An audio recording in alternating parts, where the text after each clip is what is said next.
বন্ধুরা এই মুহূর্তে আমরা আছি বন্ধুরা এই মুহূর্তে আমরা আছি শাহপরান মাজারে। আমরা এই মাজার জিয়ারত করার জন্য আসছি। তো আপনারা দেখতে পাচ্ছেন যে আমার সাথে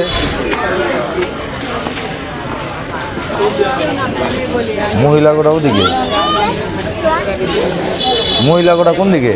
এই যে মাজারে এই যে এইটা এইটা এইটা এইটাই ঢোকো। এইটা কি মহিলাদের না? যাও এইটা দিয়ে যাও, একটা লয়ে যাও। হ্যালো এভরিওয়ান, আসসালামু আলাইকুম। সবাই কেমন আছো? আলহামদুলিল্লাহ ভালো আছি। কিছুদিন আগে আমি শুটিংয়ের জন্য গিয়েছিলাম সিলেটে। তখন হযরত শাহজালালের মাজারের ব্লগ ভিডিও আমি আপলোড দিয়েছি। হযরত শাহপরানের মাজারেও আমরা ঘুরেছিলাম, কিন্তু এই ব্লগটা আমি আপলোড দিতে ভুলে গিয়েছিলাম। তো আজকে দেখলাম যে ফুটেজটা আছে, তাই আমি নতুনভাবে এডিট করে তারপরে দিয়ে দিলাম।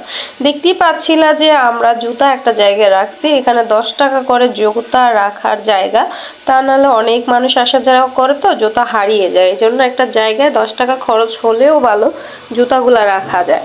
তারপর এটা হচ্ছে হযরত শাহপরানের মাজার শরীফ, যেখানে মেয়েদের ওঠার নিষেধ। তো এখানে সব ছেলেরাই যায়, গিয়ে জিয়ারত করে আসে এবং দেখে আসে।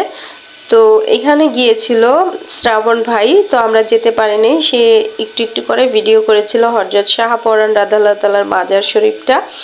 সে যতটুকু পারছে ভিডিও করেছে, ভিতরে কিন্তু ভিডিওটা অ্যালাউ না, তো এই জন্য ওইরকমভাবে ভিডিও করতে পারেনি। তারপরও যতটুকু পারছে সে করে নিয়েছে। এই যে একটা বড় কাশের ডেক, এটার মধ্যে যার যতটুকু মন চায় ততটুকু দান করে যায়। এখানে আগরবাতি মোমবাতি রাখে, এটা বিশাল বড় একটা বাক্স, ওইরকমভাবে দেখা যায় না, ভিতরে অন্ধকার। আমি ফ্ল্যাশ দিয়ে একটু দেখতে পেলাম। আর এটা হচ্ছে মাজারের দান বাক্স। এখানে টাকা যার যতটুকু মন চায়, যার যতটুকু সামর্থ্য আছে অতটুকুই দেয়। তারপর এখান থেকে বের হয়ে গেলাম। এখন আমাদের ইউনিটের যে লোকেরা আসছিল সবাইকে আমরা হারিয়ে ফেলছি। এক একজন এক এক জায়গায় আছে। আমি, শ্রাবণ ভাই, আমার মেয়ে সোয়াপু, আমরা একসাথে আছি। আরও আমাদের ডিরেক্টর, প্রডিউসার এবং আরও যারা আছে সবাইকে আমরা হারিয়ে ফেলছি। তারা আছে এখানেই, কিন্তু কে কোথায় ছিটিয়ে গেছে আসলে বলতে পারতেছি না। তারপরে এই যে এত বড় একটা বটগাছের নিচে আমরা দাঁড়িয়ে আছি সবাই মিলে। আর শ্রাবণ ভাই অনেক মাশাআল্লাহ কেয়ারফুল একটা মানুষ, আমার মেয়েটাকে অনেক কেয়ার করেছে। সবাই মেয়েকে কেয়ার করছে, বিশেষ করে সে একটু বেশি কেয়ার করে, কারণ সে আমার ভাই, বড় ভাই, আর ভাগ্নিকে তো কেয়ার করবে, এটাই স্বাভাবিক। তো এখানে আমাদের খুবই ভালো লেগেছে।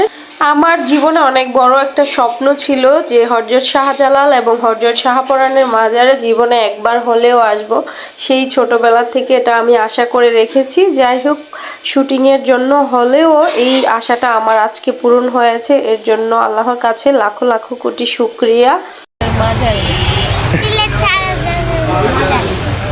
বন্ধুরা এই মুহূর্তে আমরা আছি সিলেট শাহপরান বাবার মাজারে।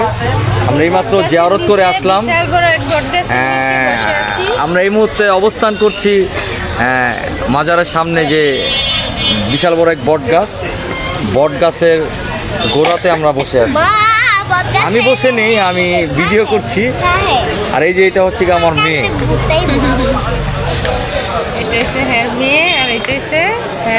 আর এটার কথা আসলে বলে লাভ নেই, এটা আপনারা বুঝে নেন।